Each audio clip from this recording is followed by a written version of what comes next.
बिस्मिल्लाहिर्रहमानिर्रहीम। अस्सलाम वालेकुम डियर स्टूडेंट्स।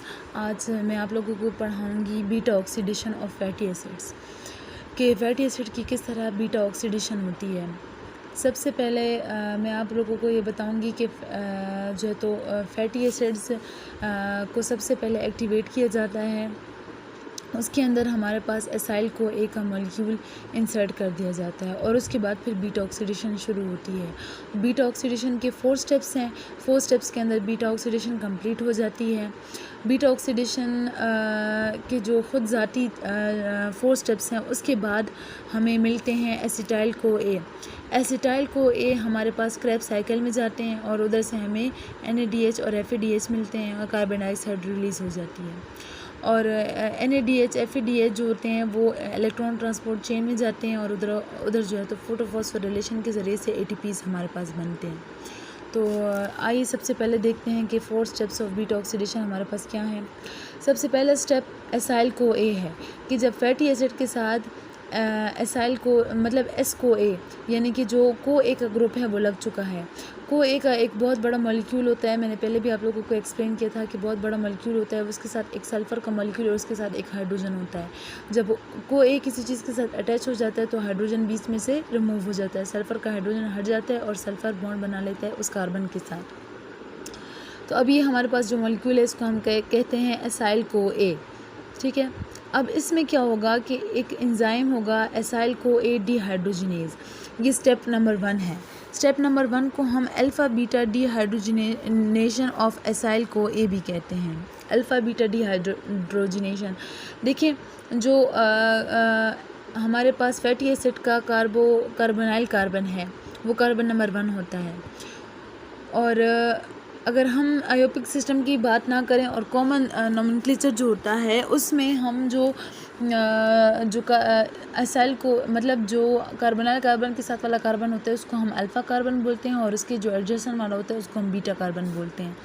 तो बीटा ऑक्सीडेशन को बीटा ऑक्सीडेशन इसलिए बोलते हैं क्योंकि यहाँ पे बीटा कार्बन के ऊपर ऑक्सीडेशन होती है और यहाँ पे हमारे पास कार्बोनाइल कार्बन बन जाता है और कार्बोनाइल कार्बन के साथ हमारे पास इसी तरह एस को ए अटैच हो जाता है और यहाँ से ये वाला बॉन्ड टूट जाता है और 2 मॉलिक्यूल कार्बन के इस पुराने वाले एसिड को ए के मॉलिक्यूल के साथ यहाँ से रिमूव हो जाते हैं और ये जो मॉलिक्यूल रिमूव होता है इसको हम एसिटाइल को ए कहते हैं।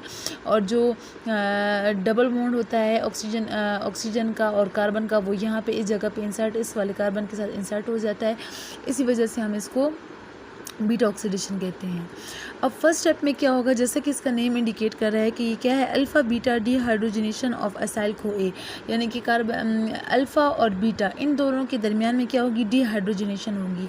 डिहाइड्रोजिनेशन रिमूवल ऑफ हाइड्रोजन को बोलते हैं। तो यहाँ दोनों से क्या होगा कि एक हाइड्रोजन यहाँ से रिमूव होगा, एक हाइड्रोजन यहाँ से रिमूव होगा और दोनों में डबल बॉन्ड बन जाएगा, जैसे कि आप लोग नीचे देख रहे हैं कि बाकी सारा मॉलिक्यूल सेम उसी तरह और अल्फ़ा बीटा के दरमियान में डबल बॉन्ड आ गया है। इस रिएक्शन को कैटालाइज करने के लिए जो एंजाइम यूज़ होता है उसको हम कहते हैं एसाइल को ए डिहाइड्रोजिनेज। वो ये एंजाइम जो है तो इस रिएक्शन को कैटालाइज करते हैं। आप लोग जानते हैं कि डिहाइड्रोजिनेज ही ऐसे एंजाइम होते हैं कि जो कैटालाइज करते हैं रिमूवल ऑफ हाइड्रोजन वाले रिएक्शंस को। यहाँ पे हमारे पास FAD रिड्यूस हो जाता है FADH2 में। यहाँ पे FP से शो किया गया है लेकिन यहाँ पे बेसिकली जो यूज़ होता है वो FAD होता है। FAD प्लस रिड्यूस हो जाएगा FADH2 में।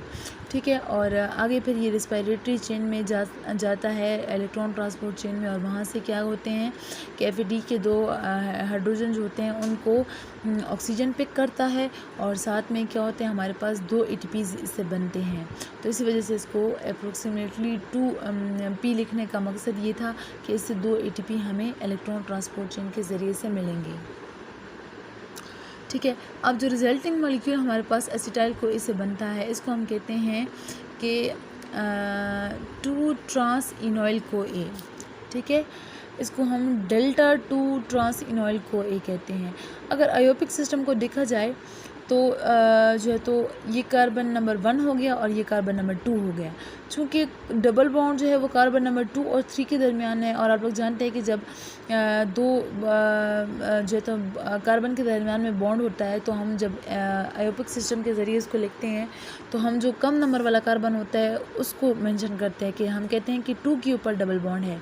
3 के ऊपर डबल बॉन्ड भी कहा जा सकता है ना, लेकिन आयोपिक सिस्टम हमेशा कहता है कि 2 के ऊपर डबल बॉन्ड है। मिनिमम नंबर वाले कार्बन को इस्तेमाल किया जाता है इसके नोमेनक्लेचर में, तो इसलिए यहाँ से इसको 2 ट्रांस इनॉयल को ए बोला। जैसे आप लोग जानते हैं कि इन का लफ्ज़ होता है वो हमेशा डबल बॉन्ड के लिए आता है, तो यहाँ पे चूँकि 2 पोजीशन पे इन है तो इसलिए इसको 2 ट्रांस इनॉयल को ए बोला गया है। या इसको इसका जो आयोपिक सिस्टम के अलावा जो इसका कॉमन नेम है उसको हम अल्फ़ा बीटा अनसैचुरेटेड एसाइल को ए भी कहते हैं। यानी कि अनसैचुरेशन कौन सी पोजीशन पर है? अल्फ़ा बीटा के दरमियान में अनसैचुरेशन है एसिटाइल को ए में। नेक्स्ट स्टेप हमारे पास आता है, नेक्स्ट स्टेप को हम बोलते हैं hydration of alpha beta saturated acetyl co A, unsaturated acetyl co A. Hydration of alpha beta unsaturated acyl को ए, यानी कि जो अनसैचुरेटेड अल्फ़ा बीटा एसाइल को ए है, इसके अंदर क्या होती है? हाइड्रेशन होती है, यानी कि वाटर का मॉलिक्यूल इसके अंदर ऐड अप हो जाता है। तो 2 ट्रांस इनॉल को ए में जब वाटर का मॉलिक्यूल ऐड होगा तो आप जानते हैं कि वाटर H और OH इस तरह अगर इसको स्प्लिट करके हम लिखें तो लिख सकते हैं। तो क्या होता है कि हाइड्रोजन अल्फ़ा वाला कार्बन पिक कर लेता है और हाइड्रोक्सिलाइन जो है तो बीटा वाला कार्बन पिक कर लेता है। तो आप देख सकते हैं कि बीटा वाले कार्बन के ऊपर हाइड्रोक्सिल ग्रुप लग चुका है, और ये जो हमारे पास कंपाउंड है इसको हम L isomer dextro rotatory isomer of 3 hydroxy acyl को ए भी कहते हैं। 3 हाइड्रोक्सी इसलिए बोला है क्योंकि यहाँ पे कार्बन नंबर 3 देखें, कार्बन नंबर 1 2 3, बीटा वाला कार्बन नंबर 3 है, 3 के ऊपर हाइड्रोक्सिल ग्रुप है और बाकी वही एसाइल को ए है। और ये जो आइसोमर बनता है हमारे पास ये एल आइसोमर होता है, डी आइसोमर नहीं होता। आइसोमर्स जो है तो आइसोमेरिक फॉर्म इसकी बनती है। जो एंजाइम यहाँ पे यूज़ हो रहा है वो इनॉयल को ए हाइड्रेज है, हाइड्रेटेज है। इनॉयल को ए हाइड्रेटेज है। इनॉयल को ए हम पीछे वाले उस कंपाउंड को भी कह सकते हैं शॉर्टली, सिंपल नेम में। अब क्या होता है हमारे पास कि 3 हाइड्रोक्सी एसिटाइल को एक के साथ फर्दर जो प्रोसेस होता है स्टेप 3 में, तो उसको हम बोलते हैं oxidation of beta hydroxy acetyl co A. ठीक है, इसमें क्या होता है कि ऑक्सीडेशन होती है बीटा हाइड्रोक्सी एसिटाइल को ए की, और उसमें से क्या होता है NADH हाइड्रोजन को पिक कर लेता है और NADH2 बन जाता है, और हमारे पास ये चीज़ जो होती है ये ऑक्सीडाइज्ड हो जाती है। Dehydrogenation, removal of 2 hydrogen atoms.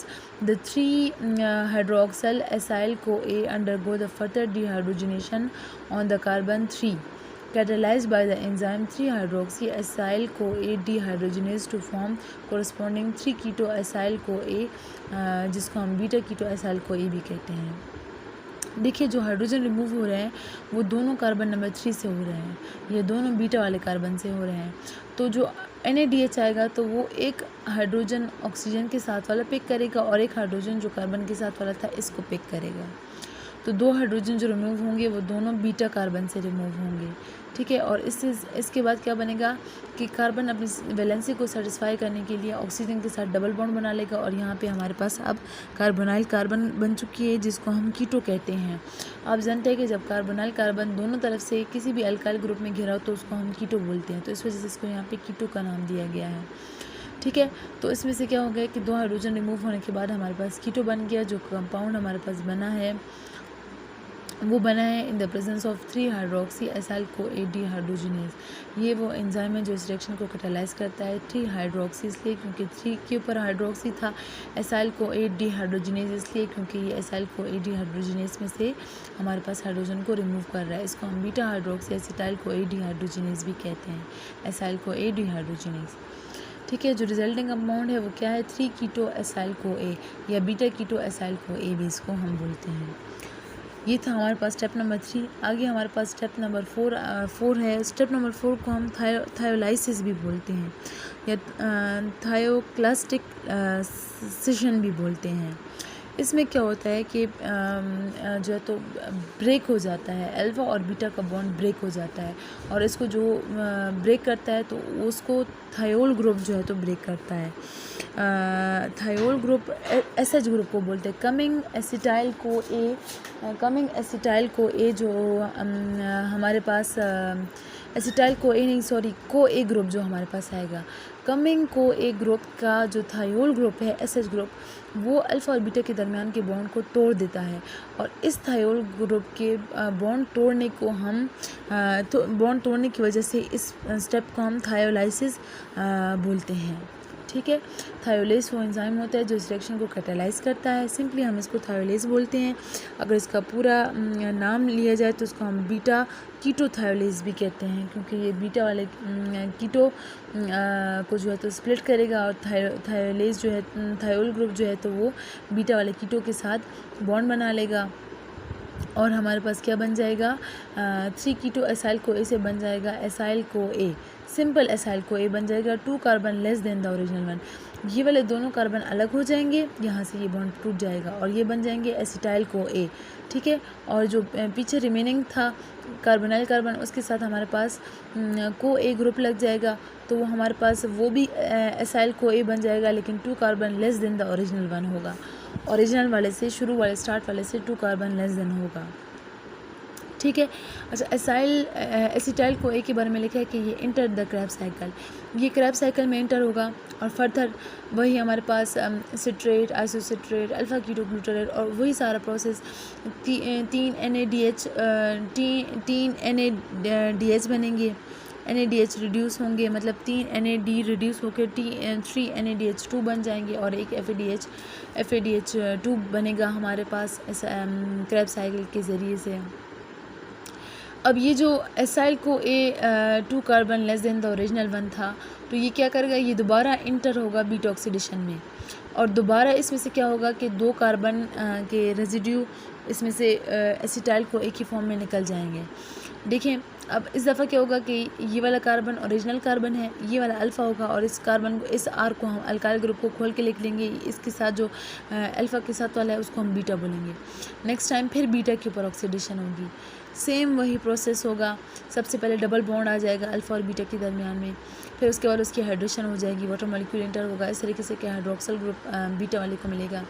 फिर उसके बाद डिहाइड्रोजनेशन होगी, और उसी बीटा वाले कार्बन में से 2 हाइड्रोजन रिमूव होंगे और कीटो ग्रुप बन जाएगा, और उसके बाद फिर फर्दर थायोलाइसिस होगी, और हमारे पास यहाँ से जो है तो एसिटाइल को ए का दूसरा मॉलिक्यूल निकल जाएगा, और फिर आखिर में हमारे पास एसाइल को ए बन जाएगा 2 carbon less than the previous one.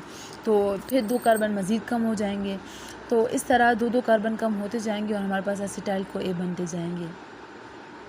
Acetyl co ए जो हमें क्रैब साइकिल में हमें जो देते हैं NADPH और NADH और FADH, वो हमारे पास TCA साइकिल में जाएंगे, उसमें इलेक्ट्रॉन ट्रांसपोर्ट चेन में जाएंगे, और वहाँ से हमें ATPs मिलेंगे।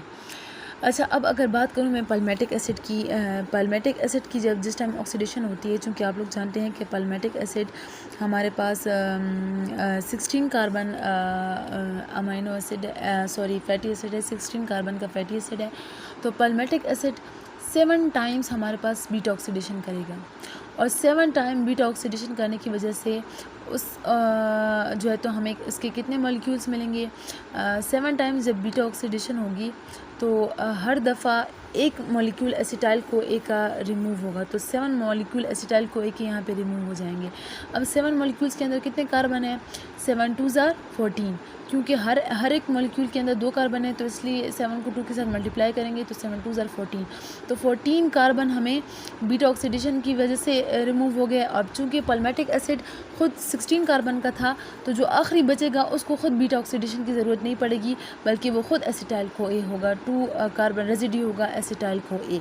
तो मतलब ये कि साइकिल 7 टाइम्स होगा, और बजाय इसके कि हमें 7 एसिटाइल को ए मिले, हमें 8 एसिटाइल को ए मिलेंगे, इसलिए क्योंकि जिस टाइम आखिरी 4 कार्बन का एसाइल को ए बचेगा, तो जब उसकी 7वीं दफ़ा बीटा ऑक्सीडेशन होगी तो उससे बजाय इसके कि हमें एक एसिटाइल को ए मिले, हमें उस दफ़ा 2 एसिटाइल को ए मिल जाएंगे, क्योंकि 4 कार्बन रेजिड्यू जब टूटेगा तो उससे हमें 2 मॉलिक्यूल ऑफ एसिटाइल को ए मिलेंगे। तो यानी कि टोटल 7 टाइम्स बीटा ऑक्सीडेशन होगी और हमें 8 मॉलिक्यूल्स ऑफ एसिटाइल को ए मिलेंगे। इसका ये मतलब है कि जब भी किसी भी अमाइनो एसिड के लिए किसी भी फैटी एसिड की बीटा ऑक्सीडेशन होगी, तो जितने टाइम्स बीटा ऑक्सीडेशन होगी उससे एक ज़्यादा एसिटाइल को ए बनेगा, क्योंकि लास्ट बीटा ऑक्सीडेशन में हमारे पास बजाय एक एसिटाइल को ए बनने के 2 एसिटाइल को ए बनेंगे। अब अगर हम इसी रिएक्शंस को हम देखें तो यहाँ पे पीछे हमारे पास आप जानते हैं कि FADH और NADH दोनों रिड्यूस हुए थे। देखें, फर्स्ट स्टेप में हमारे पास FADH बना, यानी कि FAD रिड्यूस हुआ। FAD 2 मॉलिक्यूल हमें देता है ATP के, और उसके बाद यहाँ पे जो दोबारा ये वाली वो थी यहाँ पे डीहाइड्रोजिनेशन, इसमें फिर हमारे पास NADH रिड्यूस हुआ और उससे हमें क्या मिला, NADH2 मिला। तो NADH2 हमें 3 का मॉलिक्यूल्स ऑफ ATP देता है इलेक्ट्रॉन ट्रांसपोर्ट चेन के अंदर। तो इसका कहने का ये मतलब था कि पाल्मेटिक एसिड की जिस टाइम बीटा ऑक्सीडेशन होगी तो उसमें 7 टाइम्स बीटा ऑक्सीडेशन होगी।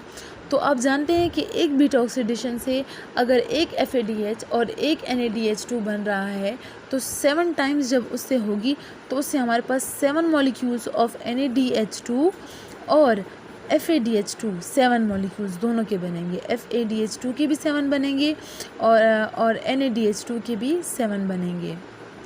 ठीक है, दोनों के 7 मॉलिक्यूल्स बन गए। इसके अलावा जो हमारे पास 8 एसिटाइल को ए बनेंगे, 8 एसिटाइल को ए, तो वो इंटर होंगे क्रेब्स साइकिल में।